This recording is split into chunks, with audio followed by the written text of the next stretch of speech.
હાલો, કેમ છો બધા મજામાં? તો બધાને જય શ્રી કૃષ્ણ, જય સ્વામિનારાયણ, હર હર મહાદેવ. આપણે વાત કરીશું મહાભારતની. મહાભારત ભાગ આપણે 84 વિડિયા અપલોડ કર્યા. 84માં વિડિયાની અધૂરી વાત આપણે સાંભળશું 85માં વિડિયામાં, અને કડવું 91. તો હાલો સાંભળીએ મહાભારત. વૈષમ પાયેણ બેરે બોલ્યા, સુણ જન્મે જય રાજ વિસ્તારી તું જને સંભળાવું. આદ પરવ મહિમાય.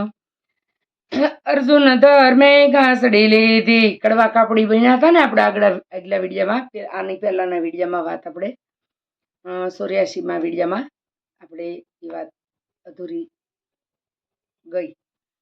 કડવા કાપડીના વેશમાં ગાંહડા લઈને વેસવા જાય કાપડ ગામમાં. અર્જુન ધર્મે ઘાસડી લીધી, સાલ્યા વેસવા કાજ સાદેવની કુળ તે બે સાલ્યા. મુખ કરે છે અવાજ લોકોય રે જા, લોકોય કાપડ મુખ થકી રે પોગારે. ઉત્તર દક્ષિણ ગયા એ તો વૃકોદર વિચારે. ઉત્તર દક્ષિણ બે ગયા, વૃકોદર વિચારે ગઈ જાય ત્યાં આપણે જવું નથી. વૃકોદર એકલો છે, ઓલા બે ગયા ભેગા. ભિક્ષુક પેટે પોકાર કરવા ફરવું ઘેર ઘેર, આપણ તો એવું નવ કરવું કરવી જુદી પેર. ઈ બે ભિક્ષુકની ઘેર જેમ ઘેર ઘેર ગયા. આપણે ફેરિયો આવે ને એમ ફેરિયા વાળી કરી, ફેરિયાનો ધંધો કર્યો છે પાંડવોએ બિસાડા કે. તો એ બિસાડા થઈ ગયા હતા, ભગવાનને નિહારે હતા. એમ જાણી વૃકોદર ગયો પૂર્વ દિશામાં, એક સકરા નગરી માય. એવામાં એક મહોલ દીઠો, ભીમસેન ગયો ચાય. માથાનું પાળિયું પાથરું ભૂમિ પર રેજા ઢાળ્યા. પછી ભીમે પોકાર કીધો, લોકોએ નજરે ભાળ્યા. એને ફાળિયું પાથરી ને નીચે દુકાન કરીને બેઠો. ફેરિયાની જેમ ઘેર ઘેર ન જોઈ ભીમ, એને અલગ કર્યું. આવો રે ભાઈ રે જયા પૂછો ઊંઘાને સસ્તા કીધા, ભૂલે તેના ભોગ જાણે મફતે લૂંટાવી દીધા. ઊંઘાને સસ્તા કરીને આપી દીધા, મફતમાં લૂંટાવી દીધા ભીમે. લોકલાલ શું લઈને વૃકોદર ને પૂછે, બોલજે કાપડી સાસે સાસુ કિંમત યાની શું છે. ભીમ વિચારે ધર્મરાયે 500નો કયો છે એક. 5 રૂપિયાનો એક કીધો ભીમે. ધર્મરાજાએ 5 રૂપિયાનો એક કીધો છે એમ. 13,000નો ભીમ બતાવે કિંમત રૂપિયો એક. ધર્મરાજાએ 5 રૂપિયામાં વેચવાનું કીધું ને એ ભીમ 1 રૂપિયો કે. લોકોએ જાણ્યું લાભ ગણો છે, સર્વે રેજા લઈ લીધા. પોતપોતાને હિસાબે આવ્યા, 13 રૂપિયા દઈ દીધા. ભીમે ગણીને ગાંઠે બાંધ્યા, કહ્યું કે સંદેહ ખુવો ચોખ્ખું આપવું ચોખ્ખું લેવું, રેજા તપાસીને જુઓ. ચોખ્ખું આપવું ને ચોખ્ખું લેવું, રેજા તપાસીને જોઈ લો એમ ભીમ કે. એટલે 1 રૂપિયામાં દીધા ને પછી પોળા કરીને જોવાનું કીધું. દેશથી કાપડ લાવ્યો છું, નથી મારું જોયેલું. ઉકેલીને તપાસો સર્વે, ઉખેલીને ખોલીને તપાસો બધાય. સર્વે કાણું કરડ્યું હોયેલું કોહેલું. કઈ કાણું કરડ્યું હોય કદાચ કે ખોલીને જોઈ લો બધાય રેજા, એમ ભીમે બધાને કીધું. એટલે બધા ખોલીને જોવા મળશે. ભીમ શું કરે સાંભળીએ આપણે. તો સર્વે લોકો જોવા લાગ્યા, ઉકેલી પહોળા કીધા. એટલે ભીમે ઝડપ મારી રેજા ઝૂંટાવી લીધા. 1 રૂપિયો ખિસ્સામાં આવ્યો તો ભીમને પછી ઓલા ખોલીને જોતા હતા ને બધાને રેજા જોટી લીધા. જોટીને ભાગી જાય. બગલમાં મારીને સાલીઓ પૂઠે પડ્યા સૌ લોક, મારો મારો સેદ ઉતારો પડી પોકા પોક. જેષ્ટિકાઓ જાલી દોડ્યા, મારવા લોકના ટોળા. ભીમે પાછળ પૂઠે ફેરવી દેખાડ્યા મોટા ડોળા. ભીમે પાછા વળીને ડોળા દેખાડ્યા એટલે ભાગ્યા બધા. હળુડું લઈને લોક નાઠા, ભીમ ગયો દરવાજે. ડોળા બતાવ્યા ને બધા ભાગી ગયા, પાછા વળી. એકાંત છે ત્યાં ઓટલો તે ઉપર જઈ બિરાજે, રેજાના નંગે નંગ મેળવ્યા પછીથી વિચાર કીધો, બધા નંગ મેળવીને પાછો વિચાર કીધો.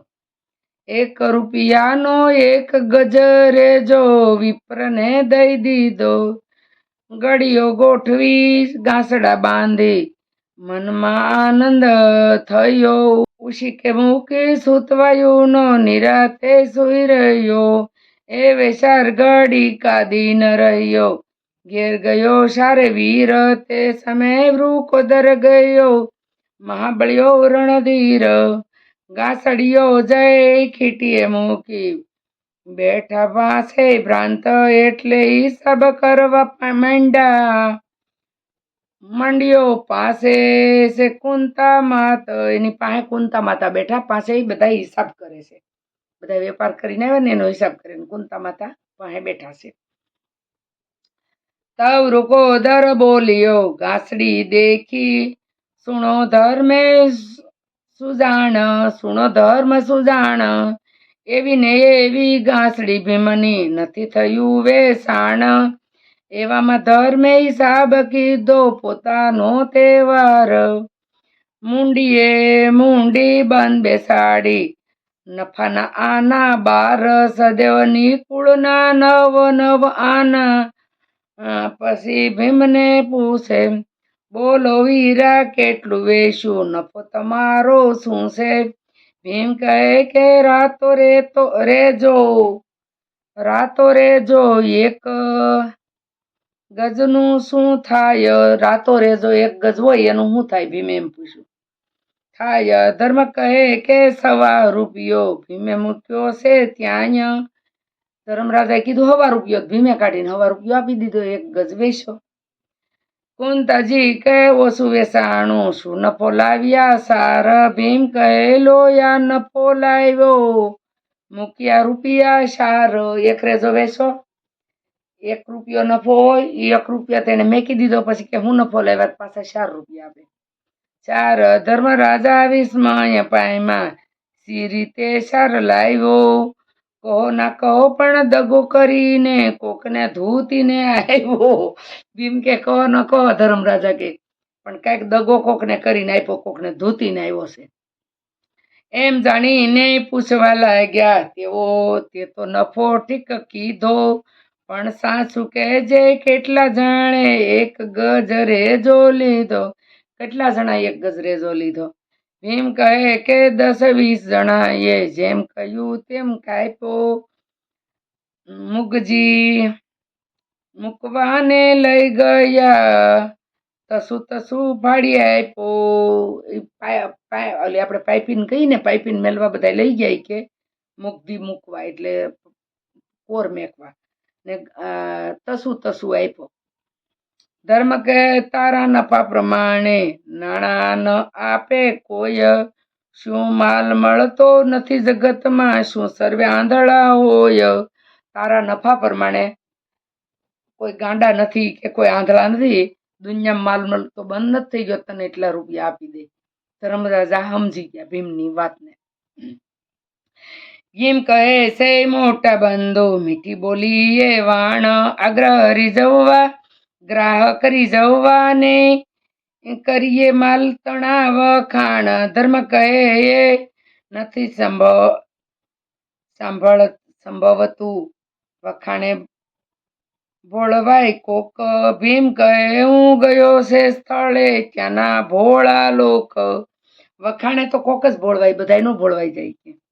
ધર્મ કહે કે સ્થળે ગયો બતાવ કાલે જાશું, કેવા છે ત્યાંના લોક ભોળા તે જઈને તપાસું.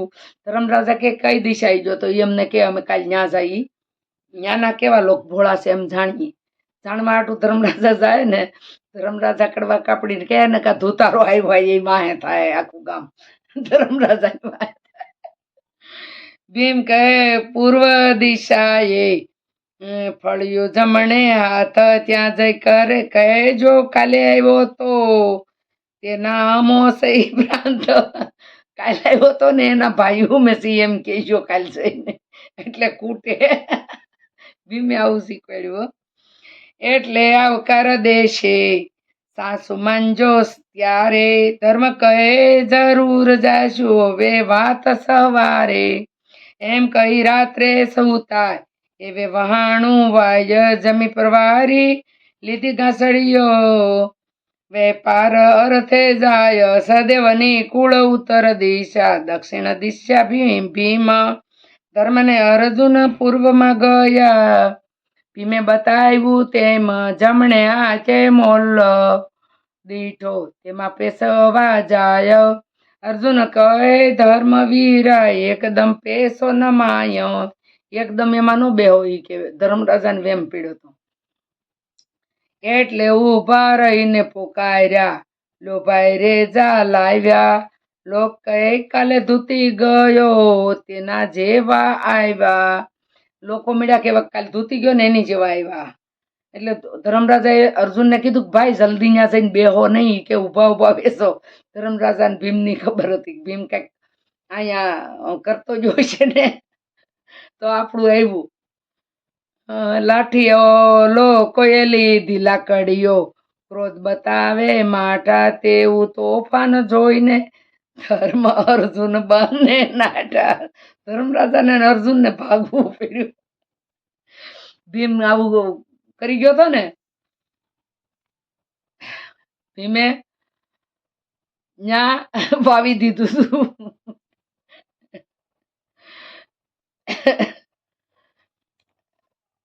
નાઠા ભીમે બીજે સ્થળે જઈને વેશો નીતિપૂર્વક જેમ દક્ષિણ દિશાએ ભીમ ગયો કીધું એમ ને એમ દક્ષિણ દિશાએ બીજે દી ભીમ ગયો ને ભીમે ન્યાય એવું જ કર્યું જેવું ન્યા કર્યું લોકોને લૂંટી ગયો દરવાજે ગજરે જો વિપ્રને દીધો આગલે દિવસ કર્યું તું તેવું કરીને આરામ કીધો શાર ઘટીકા દિવસ રહ્યો શારભાઈ ગયા ઘેર આગલે દી કર્યું ને એવું જ ભીમે કર્યું ત્યાં પછી હું તો ગજરેજો બ્રાહ્મણને આપ્યો પછી ત્યાં હું તો હાંજ પડી બધા નૂટાણું થયું તો એ ઘેર ગયો ધર્મરાયે કુંતામાને કહી ભીમની પેર કુંતાજી કહે કો બોલશો નહીં આવવા દો એને આય એટલામાં તો ગાંસડી લઈને ભીમસેન આવ્યો ત્યાં ભીમની ગાંસડી ખૂટે નહીં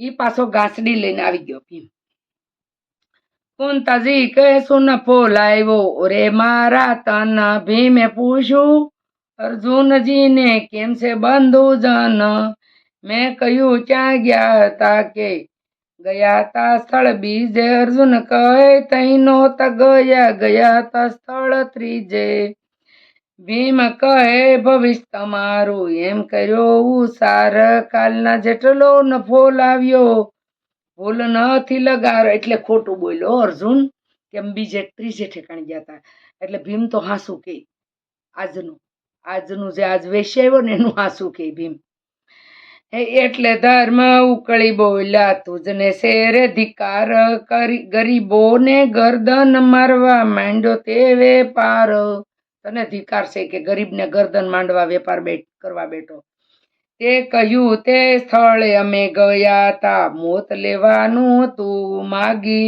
અનેક લોકો લીધી લાકડીઓ હાડકા નાખત ભાંગી અધર્મનો તું પૈસો લાવ્યો તે નફો ન ખવાય અસત્યનું જોયન ખાઈએ તો અસત્ય બુદ્ધિ થાય ધર્મરાજા કે અસત્યનું ન ખાઈ તો અસત્ય બુદ્ધિ થાય એ નફો ન ખવાય એમ કહીને એના નફાના 8 રૂપિયા લઈ લીધા બ્રાહ્મણોને બોલાવીને દક્ષિણામાં દઈ દીધા બ્રાહ્મણોને બોલાવીને દક્ષિણામાં ધર્મરાજાએ 8 રૂપિયા લઈને દઈ દીધા ઘરમાં ખાધા નહીં દીધા પછી ભીમની ગાંસડી ફેંકી વસ્ત્રો વેસી લીધા કહ્યું કે માતાના કામમાં રહેજે ધર્મે એવા વેણ કીધા તે પછી નિત્ય સારે બંધુ વેપાર માટે જાય કુંતાજીનું કામકાજ કરે થોડે દિન શું થાય હવે ભીમભાઈને ઘેર રાખ્યા ઓલા સારે જાય છે એ ગામ બહાર રાક્ષસ રહેશે, રાજાએ આપેલો ઠામ આવેલો ત્યારે તોફાન કરેલું બક રાક્ષસ એનું નામ. ગામના જાપામાં એક રાક્ષસ હતો, એનું બક રાક્ષસ નામ હતું. પહેલવેલો જેવો ગામમાં આવ્યો તેવે કર્યો કાળો કેર, મનુષ્ય ભક્ષણ કરવા લાગ્યો, 100-200 માર્યા ઠેર. માણસનું ભક્ષણ કરતો હતો ને 100-200 ને મારી નાખ્યા હતા. સંતાયો રાજા ભોંયરા વિશે, અરજ જાળીમાંથી કીધી, કેમ મારી પ્રજાને હણો સો, કોણે આ બુદ્ધિ કીધી.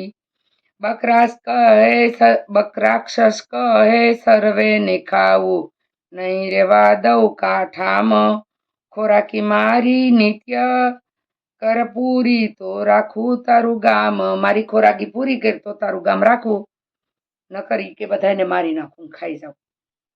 બકરાક્ષસ. રાજા કહે શું ખોરાક જોઈએ, બીજું ન બોલશો આડો. રાક્ષસ કહે નિત્ય જમું 100 મણ લોટનો લાડુ, 100 મણનો લાડુ જમું. રાક્ષસ કે સમણની ખીચડી ખાવાની, પીવા 25 મણ દૂધ. આ બધું રાક્ષસને ખાવા જોઈએ તો માણસને ન મારે. મદપાનમાં 5 માટલા પીવા, તેને રહેલ શુદ્ધ. 5 અજા નિત્ય શાકભાજીમાં, 5 અજા એટલે જાનવર, 5 જોઈએ શાકભાજીમાં. એટલો કર વિવેક, જમ્યા પછી સોપારીને બદલે મનુષ્ય જોઈએ એક, તોય રોજ એક મનુષ્ય ખાવાનો. એક એટલું નિત્ય ભક્ષ્ય આપે, તો વસ્તી વધવા દેવું. નિત્ય ભક્ષ્ય આપે તો વસ્તી વધવા દેવું. રાજાએ કહ્યું કબૂલ મારે, જેવું તમે કહ્યું તેવું. આ રાક્ષસ હારે રાજાને કબૂલ કરવું પડ્યું કે તમે કીધું, નકર બધાને મારી નાખતો હતો માણસને. એટલે એટલું બધું એને લખાવ્યું, એ બધું રાજાને પૂરું કરવાનું. અને છેલ્લે એક માણસ એમ કહીને બહાર આવ્યો, પાપીને બાંધ્યો ને એક નગરની બહાર રહેવા માટે બંગલો આપ્યો એક. રાક્ષસને બંગલો દેવો પડ્યો. રાક્ષસ એટલે કોઈ શિંગડા વાળો પૂછડા વાળો નહીં, સમજ્યા? આપણે આમ સમજીએ ને મોટા મોટા દાંત હોય ને શિંગડા હોય ને, નહીં. આપણી જેવો માણસ, આસુરી વૃત્તિનો, રાક્ષસી વૃત્તિનો, એટલે રાક્ષસ. કયા પ્રમાણે ખોરાક આપે, નિત્યનો જે ધારો, માણસ મરવા મોકલવાનો, ઘેર ઘેર બાંધ્યો વારો. ઘેર ઘેર માણસને મોકલવાનો વારો બાંધ્યો રાક્ષસે. પાંડવ વિપ્રને ઘેર રહ્યા છે, તે વિપ્રને 5 તન, તેમાંથી 4નું ભક્ષ કરેલું બકરાક્ષ મૂંઢજન. જે બ્રાહ્મણને ઘેર રહ્યા ને પાંડવો, એને 5 દીકરા હતા, 4નું ભક્ષ કરી ગયો ને એક જ બાકી રહ્યો. હવે એનો વારો આવવાનો હતો. એમાં પાંડવો પોગી ગયા છે. સાંભળીએ આપણે આખો વિડીયો. એક જ દીકરો રહ્યો તો એને આવ્યો તેને ત્યાં વારો. એક દીકરો રહ્યો ને ન્યાય વારો આવ્યો. તે વેળા ઘરમાં રડવા લાગ્યા, થઈ રહ્યો કારો. તે વેળા જળ ભરવા ગયો છે વાયુ તણો સંતાન. કુંતાજી ઘરમાં ફેરવે માળા, તેમણે સાંભળ્યું કાન. કુંતા માતા એ કાને સાંભળ્યું કે આ ડખો હું છે, એમ રોવે છે કેમ. માળા લઈને માતાજી ગયા બ્રાહ્મણના ઘરમાં, કેમ રડો છો બધાય ઘરના. બ્રાહ્મણી બોલી છે ત્યાં, તમે બધા ઘરના કેમ રડો છો એમ કીધું. તો બ્રાહ્મણી બોલી ત્યાં, ઓ બાઈ હું હતી તારા જેવી, 5 જ પુત્રની માય. 4 સુત મારા દૈત્ય ખાધા, એક રહ્યો છે આયો.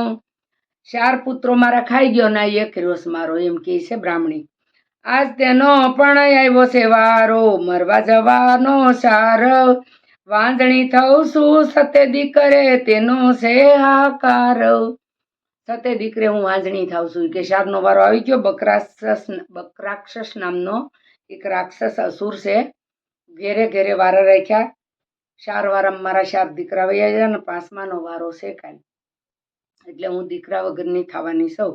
આમ કહીને રોવે છે બ્રાહ્મણી. અને કુંતા માતા પૂછે છે, તવ કુંતાજીને દયા આવી ઉપજી, દયા ઉપજી વિચાર્યો ન વિવેક, કયો તારો તન ન મોકલતી, મોકલીશ મારો એક. આજ તારો ન મોકલતી, હું મારો એક મોકલી. કુંતામાંથી બ્રાહ્મણી કહે કોઈ નવ મોકલે, કરવા માંડ્યો વિલાપ. કુંતા કહે નવ મોકલું તો બ્રહ્મ હત્યાનું પાપ. પેલા જે પાપ ના હમ ખાતા ને એ પાળતા હતા. હવે તેવું કાંઈ નહીં, અભિકહા અભિપક. એટલે હવે કોઈ પાપ હમ ખાય તો એ હમ પાળે નહીં, ખાલી ખાવાના હોય હમ. હવે તો ગીતાજી ઉપર હાથ રાખીને હમ ખાઈ લે. હવે તેવું કાંઈ નથી. એટલે સર્વે રહી ગયા સાના. કુંતા બોલી ગયા ઘેર. પછી આવ્યો વિચાર ઉરમાં, રડવા લાગ્યા બહુ પેર. પછી વિચાર આવ્યો કે હવે હું કરું, કોને મોકલું, પાસમાં કોને કહું કે તું જાય, કે ઓળખામણો કરું. કુંતા મને એવું છું. પછી વિચાર આવ્યો. પેલા દયા આવી ગઈ. દયામાં કુંતા માતા બોલી ગયા. પછી એને છું કે હવે હું શું કરું, કેમ કરું એમ. હવે કુંતામાં રોવાનું શરૂ કર્યું. એને વિચાર આવ્યો કે હવે મારે શું કરવું એમ. વિલાપ કરવા માંડ્યા. વર્ણ બહુ તહેરથી રડવા લાગ્યા. શું બોલી હું બોલ્યા સવલ્લભ એમ ઓસરે, કુંતા રડે અતુલ. હાલો તો એટલું કહી આજનો વિડીયો આપણે પૂરો કરીએ છીએ. તો જે 85મો વિડીયો આપણે આજ પૂરો કરીએ, ને 85મા વિડીયાની અધૂરી વાત આપણે સાંભળશું 86મા વિડીયામાં. તો આવજો બધાય. જય શ્રી કૃષ્ણ, જય સ્વામિનારાયણ, હર હર મહાદેવ, જય સિયારામ. આવજો.